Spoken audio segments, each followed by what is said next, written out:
7 of them police officers, were hurt in a car bombing attack in Melbourne, Australia. Some of the injured were hurt seriously.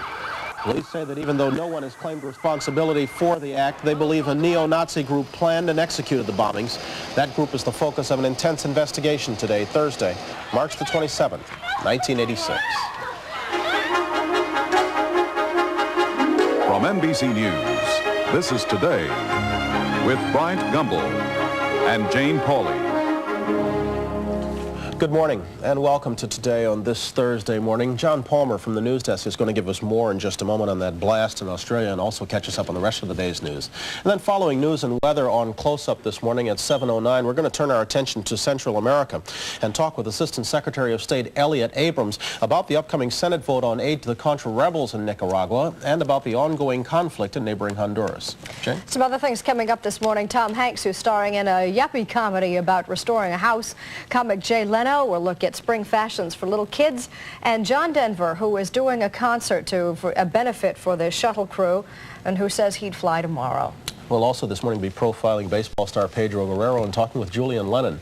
But first we'll move to the news desk and John Palmer. Good morning, John. Brian, Jane, thanks. Good morning. The United States told Italy this morning that this country is now suspending the maneuvers of the 6th Fleet in the Gulf of Sidra off the Libyan coast. That suspension came earlier than expected. The Gulf of Sidra has been quiet for more than 48 hours now, following 2 shooting incidents between American and Libyan forces earlier this week.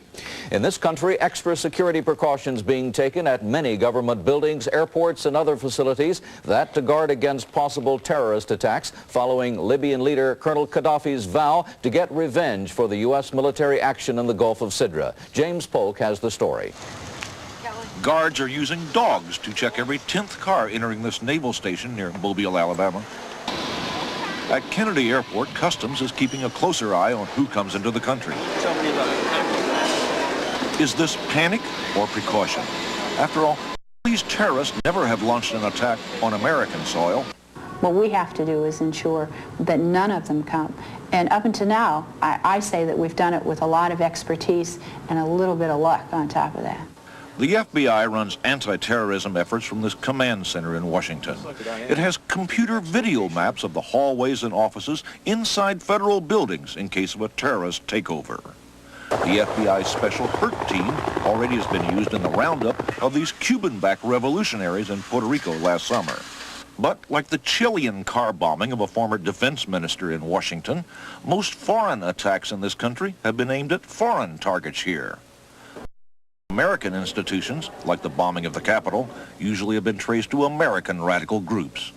The farther from home, the more exposed Americans may be to terrorism.